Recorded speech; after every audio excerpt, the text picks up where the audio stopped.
అందరికీ ప్రణామాలు.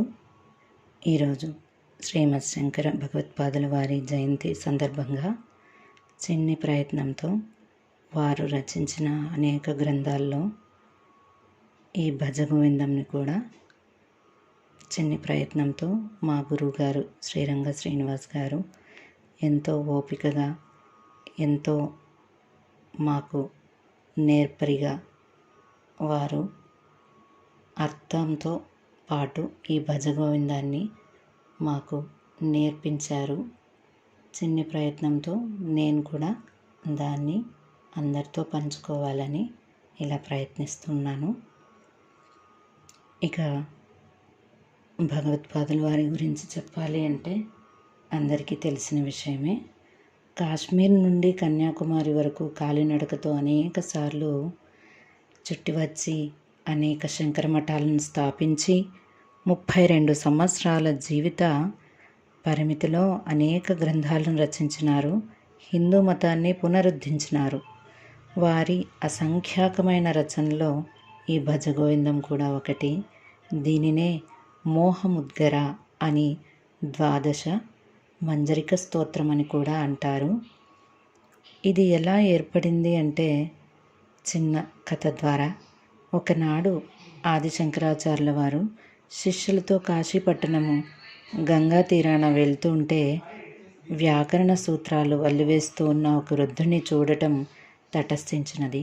వయసు గతించి చావు దాపురించిన వృద్ధాపంలో కూడా దైవ చింతన తలపెట్టకుండా ఏదో వ్యాకరణ సూత్రాన్ని వల్లవేసుకుంటూ కాలం వ్యర్థం చేస్తున్నాడే అనే ఆవేదనతో ఆయన నుండి మోహముద్గర అనే గేయం వెలువడింది.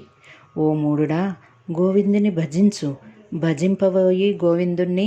నీ అంత్యకాలం సమీపించినప్పుడు ఈ వ్యాకరణ సూత్రం నిన్నేమి రక్షించును అని ఈ శ్లోకాన్ని పల్లవిగా చదువుతూ 12 శ్లోకాలను శంకర్ల వారు చెప్పారు. దీనిని 12 మంజరిక స్తోత్రం అంటారు. మరియు శిష్యులు తర్వాతి 14 శ్లోకాలను చతుర్దశక మంజరిగా చెప్పగా ఆశీర్వాదంగా ఆచార్యుల వారు మరి 4 శ్లోకాలను చెప్పారు. మానవుడు సంసార మోహజాలంలో చిక్కుకొని ఏ విధంగా కొట్టుకుంటూ ఉన్నాడో విపులంగా విడమర్చి ఈ మోహముద్గరలో చూపబడినది. చిన్నగా కొద్దిగా అర్థంతో పాటు ఈ శ్లోకాలను కూడా మనము ఇప్పుడు తెలియజేసుకుంటాము. మోహముద్గర. భజ గోవిందం భజ గోవిందం గోవిందం భజ మూఢమతే. భజ గోవిందం భజ గోవిందం గోవిందం భజ మూఢమతే. సంప్రాప్తే సన్నిహితే కాలే సంప్రాప్తే సన్నిహితే కాలే నహి నహి రక్షతే డోకృన్కరణే నహి నహి రక్షతే డోకృన్కరణే. భజ గోవిందం భజ గోవిందం గోవిందం భజ మూఢమతే. అర్థము: గోవిందుని భజించుచు సేవించుచు గోవిందునే భజింపబోయి మూఢమతి, నీ అంత్యకాలము ఆసన్నమైనప్పుడు నీవు వల్లవేస్తున్న ఈ వ్యాకరణ సూత్రం నిన్ను ఏ విధంగానూ రక్షించలేదు అని తెలియజేస్తూ ఉన్నారు భగవత్పాదుల వారు. 2వ శ్లోకం. మూఢజహీహిదనాగమ తృష్ణాం కురు సద్బుద్ధిం మనసి వితృష్ణాం యలభసే నిజ కర్మోపాతం విత్తం తేన వినోదయ చిత్తం. భజ గోవిందం భజ గోవిందం గోవిందం భజ మూఢమతే. అర్థము: ఓ మూఢుడా, ధనార్జన చేయాలనే తృష్ణ నీ మనస్సు నుండి పాలద్రోలు. తృష్ణ లేకుండా చేయబడిన నీ మనస్సులోనికి సద్బుద్ధితో కూడి ఉన్న ఆలోచనలే ప్రవేశింపచేయి. నీ స్వధర్మానుగుణమైన కర్మలు చేస్తూ వాటి వలన లభించు ఫలము అనగా విత్తమును అనుభవిస్తూ ఆనందించు అని తెలుపుతూ ఉన్నారు. 3వ శ్లోకం. నారీస్తనభరనాభీదేశం దృష్ట్వా మాగా మోహావేశం एतन्मांसवसादिविकारं मनसि विचिन्तय वारं वारं भज गोविन्दं भज गोविन्दं గోవిందం భజ మూఢమతే. అర్థము: వనితల వక్షస్థల శోభ, నాభిస్థల ఆకర్షణలో పడి మోహావేశానికి పాల్పడవద్దు. అవి కేవలం శరీరంలోని మాంసము, క్రొవ్వులతో ఏర్పడిన ఆకారాలే అని బాగుగా గ్రహించి మాటి మాటికి ఈ సత్యాన్నే గుర్తు తెచ్చుకుంటూ ఉండు అని మనకు తెలియజేస్తూ 4వ శ్లోకం. నళినీదళగత జలమతి తరళం తద్వజ్జీవితమతిశయచపలం విద్ధి వ్యాధ్యభిమానగ్రస్తం లోకం శోకహతం చ సమస్తం భజ గోవిందం భజ గోవిందం గోవిందం భజ మూఢమతే. అర్థము: తామరాకు మీద నీటి బిందువెంత తరళమై ఉంటుందో, అనగా అస్థిరంగా కదులుతూ ఉంటుందో, అలాగే ఈ జీవితం కూడా అతి చపలం మరియు చంచలం అయినట్టిది. ఈ లోకమంతా రోగాలతోనూ మానసిక దురహంకార దుఃఖ దురభిమానాలతోనూ పీడింపబడుతూ ఉంటుందని తెలుసుకో అని తెలియజేస్తున్నారు. 5వ శ్లోకం.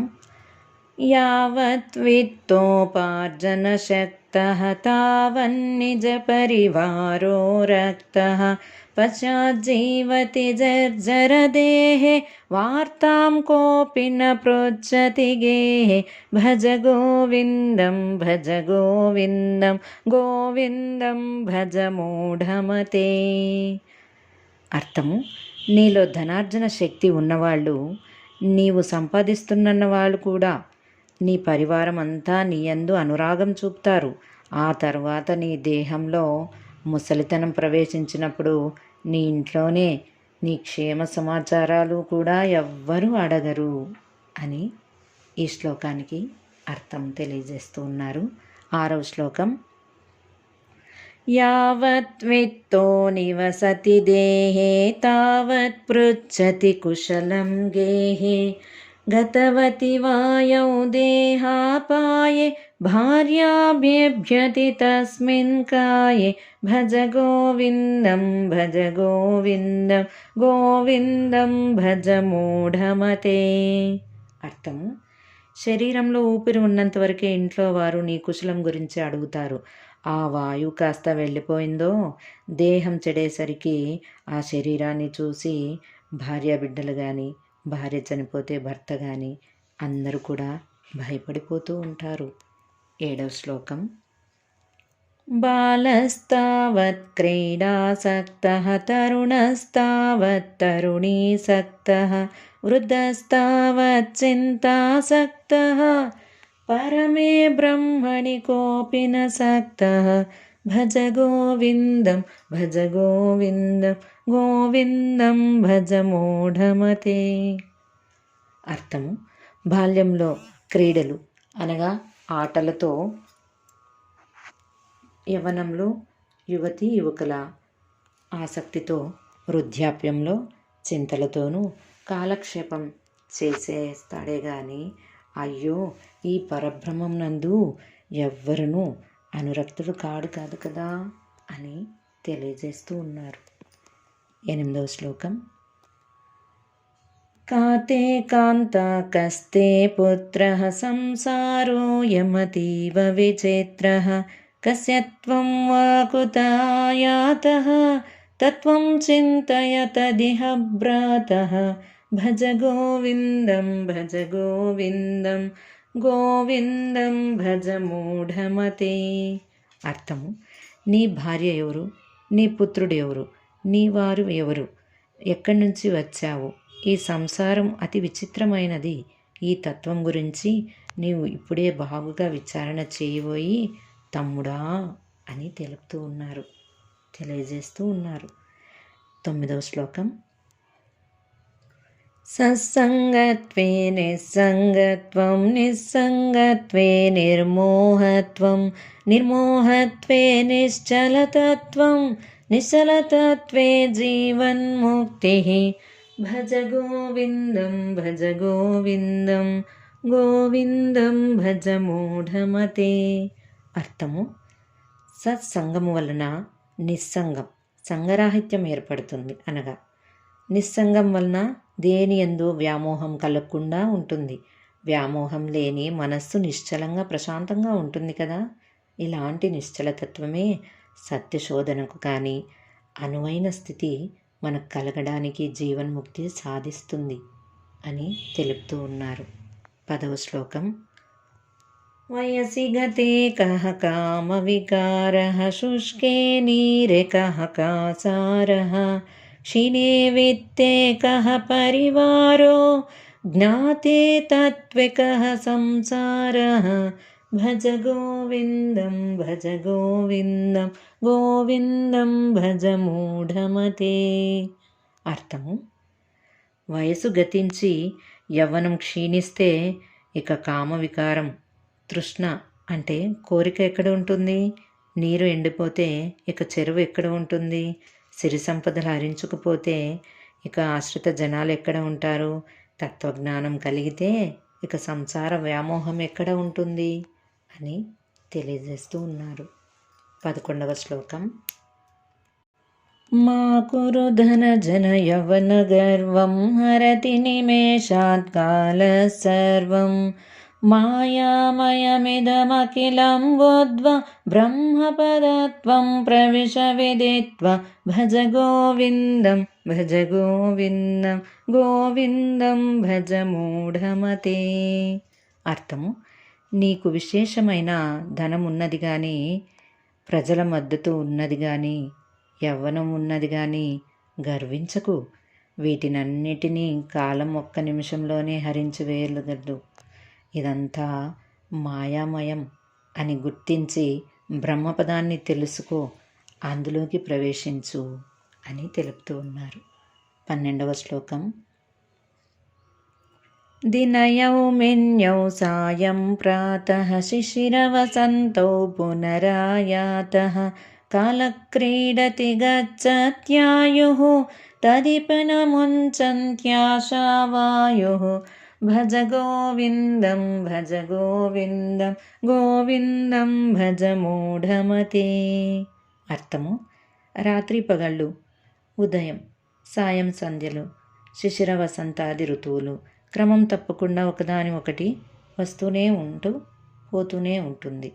చక్రంలాగా తిరుగుతూనే ఉంటే కాలం వినోదంగా ఆడుకుంటూ ఆయును హరించుకుపోతూ ఉంటే మానవుడు మాత్రం ఆశ, కాంక్ష, మమకారాలు గూడును విడవకుండా అంటిపెట్టుకునే ఉంటాడు కదా అని తెలుపుతూ ఉన్నారు. 13వ శ్లోకం. కాతే కాంత ధనగత చింతా వాతుల కిం తవ నాస్తి నియంత త్రిజగతి సజ్జన సంగతిరేకా భవతి భవానావతరణే నౌక భజ గోవిందం భజ గోవిందం గోవిందం భజ మూఢమతే. అర్థము: ఓయి వాతులా, కామిని కాంచనాల గురించే నీకెందుకయ్యా ఇంత యాతన? చింతన చేయడానికి నీకు ఈశ్వరుడు లేడా? సంసార సాగరాన్ని దాటించగల నౌక ఈ ముల్లోకాలను ఒక్కటే ఉంది, అదే సజ్జన సాంగిత్యమని తెలుసుకో అని తెలియజేస్తూ ఉన్నారు. 14వ శ్లోకం. జటిలో ముండీలుంచిత కేశః కాషాయాంబరబహుకృతవేషః పశ్యన్నపి చ న పశ్యతి మూఢో హ్యుదరనిమిత్తం బహుకృతవేషః భజ గోవిందం భజ గోవిందం గోవిందం భజ మూఢమతే.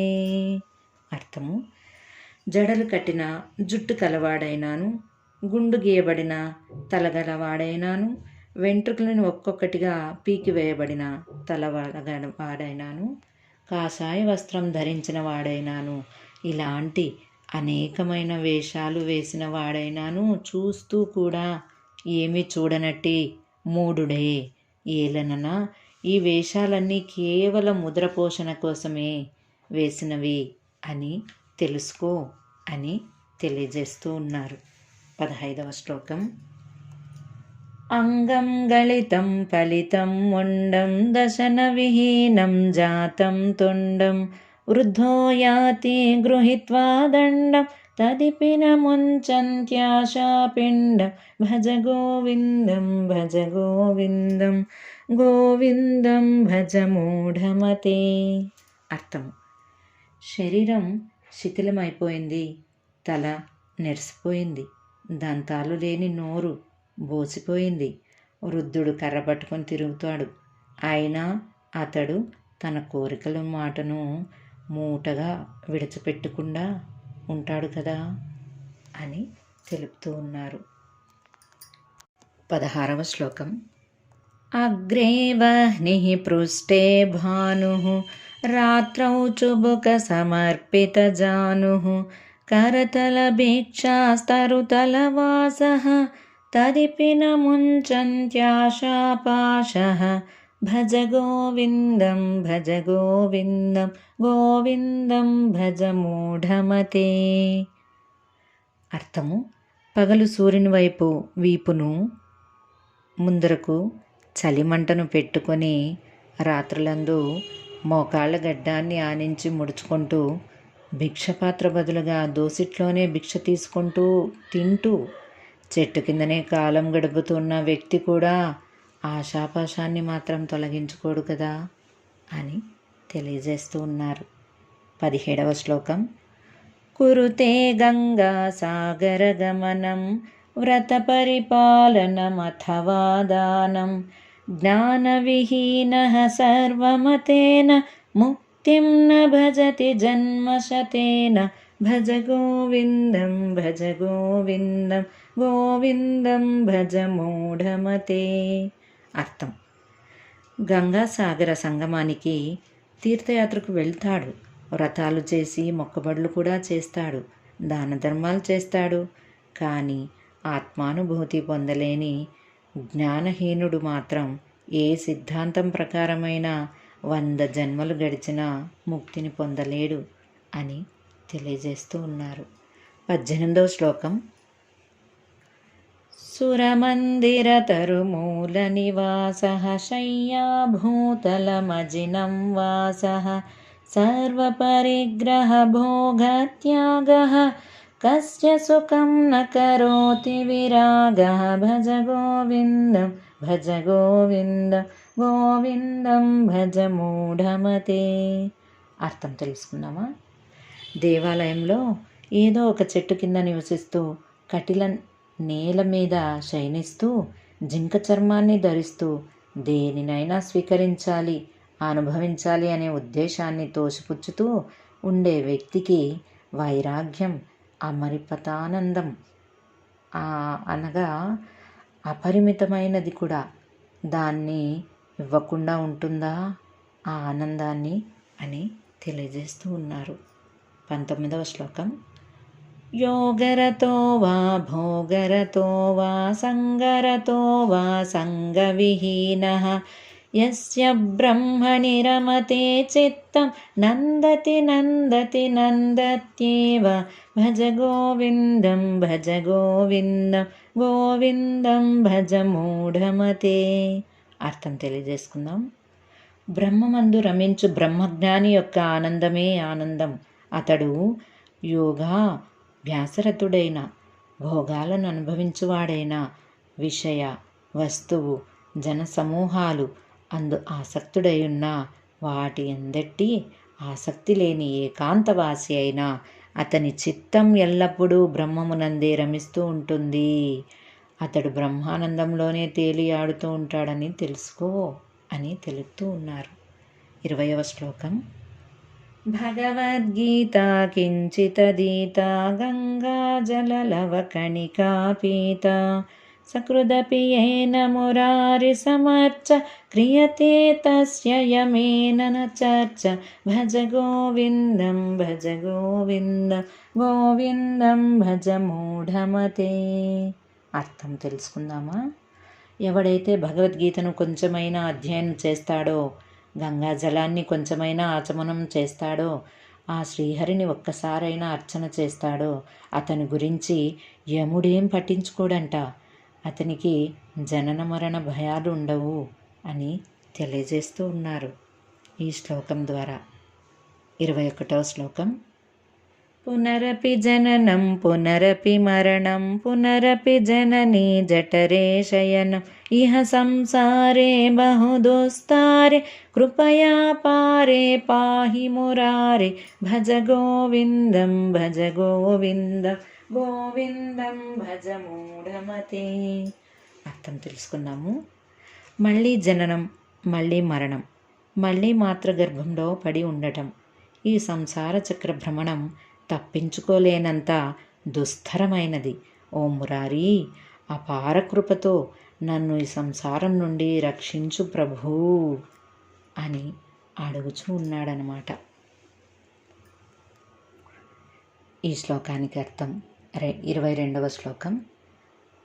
రథ్యాచర్పట విరచిత కంతః పుణ్యాపుణ్య వివర్జిత పంతః యోగీ యోగ నియోజత చిత్తో రమతే బాలోన్మత్తవదేవా భజ గోవిందం గోవిందం భజ మూఢమతే. అర్థం. దారిలో దొరికిన గుడ్డ బేలికలతో చేయబడిన బొంతను చుట్టుకొని పుణ్యపాపాలకు అతీతమైన మార్గాన చరిస్తూ యోగమందే చిత్తాన్ని నిలిపియంచు యోగి పసి బాలుని వలె పిచ్చివాని వలె ఆనందిస్తూ ఉంటాడు అని తెలియజేస్తూ ఉన్నారు. 23వ శ్లోకం. నస్త్వం కోహం కుత ఆయాతః కామే జననీ కో మే తాతః ఇతి పరిభావయ సర్వమసారం విశ్వం త్యక్త్వా స్వప్న విచారం భజ గోవిందం గోవిందం భజ మూఢమతే. అర్థం తెలుసుకుందామా. నీవెవరు, నేనెవరును, ఎక్కడి నుంచి వచ్చావు, నా తల్లి ఎవరు, తండ్రి ఎవరు, ఈ విధంగా శోధించు. నిస్సారమైన స్వప్నం లాంటి ఈ విశ్వాన్ని గురించి వ్యర్థపు ఆలోచనలు కట్టిపెట్టి తత్వ విచారణ చెయ్యి అన్నారు శ్రీ యోగానందుల వారు. 24వ శ్లోకం.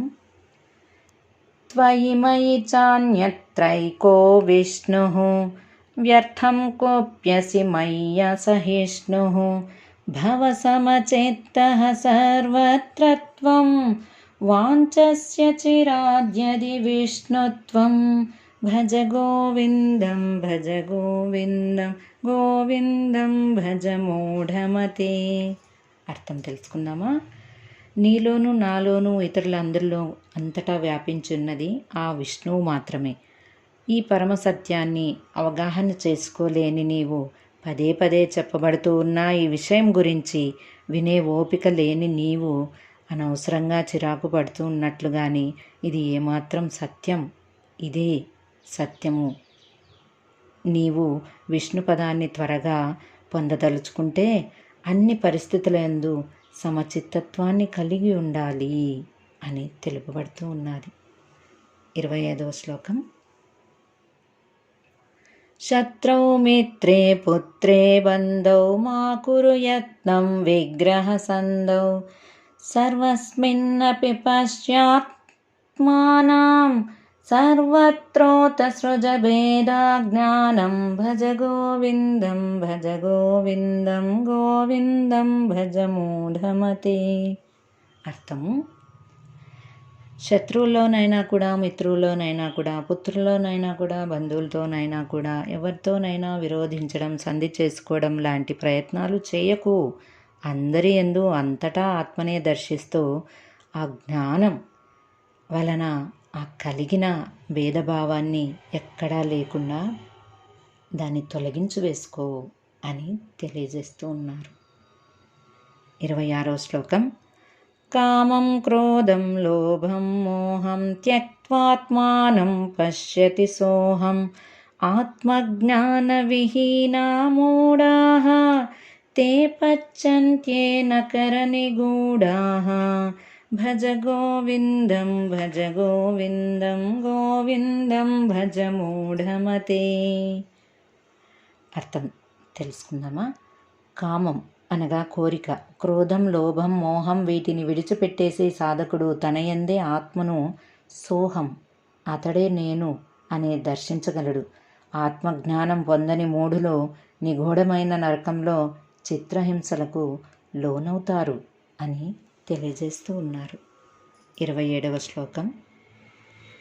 గేయం గీతానామ సహస్రం జ్ఞేయం శ్రీపతిరూపమజస్రం నేయం సజ్జన సంగే చిత్తం దేయం దీనజనాయ చ విత్తం భజ గోవిందం భజ గోవిందం గోవిందం భజ మూఢమతే. అర్థం తెలుసుకుందాము. భగవద్గీతను, విష్ణు సహస్రనామాలను కానీ ఏదైనా సహస్రనామాలను గానం చేస్తూ ఉండాలి. ఎల్లప్పుడూ శ్రీపతి రూపాన్నే ధ్యానిస్తూ ఉండాలి. చిత్తాన్ని సజ్జన సాంగత్యం వైపుకే నడుపుతూ ఉండాలి. మన కోరికను కూడా, మన బుద్ధిని కూడా, ద్రవ్యాన్ని, ధనాన్ని దీనజనులకు ఇస్తూ ఉండాలి, అనగా దానం చేస్తూ ఉండాలి అని తెలుపుతూ ఉన్నారు. 28వ శ్లోకం. సుఖతః క్రియతే రామా భోగః పశ్చాత్ హంత శరీరే రోగః యద్యపి లోకే మరణం చరణం తదపి న ముంచన్ పాపాచరణం భజ గోవిందం భజ గోవిందం గోవిందం భజ మూఢమతే. అర్థం తెలుసుకుందాము. ఇంద్రియ విషయలోలుడైన సుఖాన్ని అనుభవించాలనుకుంటాడే కానీ మానవుడు పాపం తర్వాతి రోగాల్లో చిక్కుకుంటాడు. ఈ లోకంలో చివరకు మరణమే శరణమని తెలిసి ఉన్నా కూడా అతడు మాత్రం పాపకృత్యాలు చేయడం మానడు కదా. ఎంత దౌర్భాగ్యంలో ఉన్నాము అని తెలియజేస్తూ ఉన్నారు. ఈ చివరి 4 శ్లోకాలు కూడా తర్వాత శంకరుల వారే చెప్పారు. 29వ శ్లోకం. అర్థమనర్థం భావయ నిత్యం నాస్తి తతః సుఖలేశ సత్యం పుత్రాదపి ధనభాజాం భీతిః సర్వత్రైషా విహితా రీతిః భజ గోవిందం భజ గోవిందం గోవిందం భజ మూఢమతే. అర్థము ఇలా తెలుపుతూ ఉన్నారు. ద్రవ్యం ఉపద్రవ్యాలను, అనర్థాలను తెచ్చిపెట్టేదే. అది ఎల్లప్పుడూ గుర్తుంచుకో. దాని వలన కించిత్ కూడా సుఖం ఉండదనడం ఇదే సత్యం. ధనవంతునికి తన స్వంత పుత్రుని వలనే కూడా ప్రమాదం వాటిల్లే భయం ఉంటుంది. ఎక్కడైనా ఈ ధనం యొక్క లక్షణం ఒకటే కదా అని తెలుపబడుచున్నది. 30వ శ్లోకం. ప్రాణాయామం ప్రత్యాహారం నిత్యానిత్య వివేక విచారం జప్యస్సమేత సమాధి విధానం కుర్వవధానం మహదవధానం భజ గోవిందం భజ గోవిందం గోవిందం భజ మూఢమతే. అర్థం ఇలా తెలుపుతూ ఉన్నారు. ప్రాణాయామం చేయాలి, ప్రత్యాహారం అనగా ఇంద్రియ నియంత్రణ చేయాలి, నిత్య అనిత్య వస్తు విచారణ చేయాలి, నామజపంతో పాటు ధ్యానం కూడా చేయాలి. సమాధి స్థితిని పొందు విధానం అతి మెలకువతో అభ్యసించాలి, జాగ్రత్తగా ఆచరించాలి, అనుసరించాలి కూడా అని తెలుపుతూ ఉన్నారు మన భగవత్పాదులు వారైన ఆదిశంకరాచార్యుల వారు. 31వ శ్లోకం.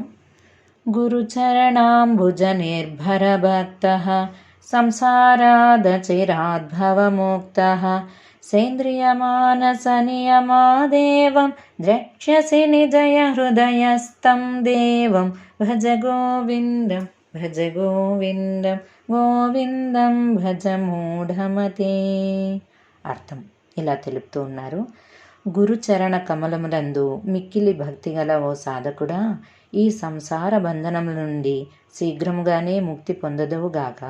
ఈ ఇంద్రియ మనస్సులను నియమించి అనగా అదుపులో పెట్టి నీ హృదయంలో ఉంటున్న దేవుణ్ణి దర్శించదువుగాక అని తెలియజేస్తూ ఉన్నారు. భజ గోవిందం భజ గోవిందం గోవిందం భజ మూఢమతే. సంప్రాప్తే సన్నిహితే కాలే నహి నహి రక్షతే డోక్రోన్కరణి నహి నహి రక్షతే డోక్రోన్కరణి అని ఎంతో చాలా బాగా తెలియజేసినారు భగవత్పాదులు వారి నోటి గుండా. ఇలా భజగోవిందం మన కోసమే, మనకే అర్థం తెలియజేయడానికి కోసమే ఇలా ఏర్పడింది అని చాలా సంతోషంగా ఈ భజగోవిందాన్ని మా గురువు గారి దగ్గర నుంచి శ్రీరంగ శ్రీనివాస్ గారు ఎంతో ఓపికగా మాకు నేర్పారు. భగవత్పాదుల వారికి, మా గురువు గారి శ్రీరంగ శ్రీనివాస్ వారి గారికి కోటి కోటి ప్రణామాలు తెలుపుతూ ఉన్నాను. భజగోవిందం భజగోవిందం భజగోవిందం. ప్రణామాలు గురువు గారికి, శంకరుల వారికి.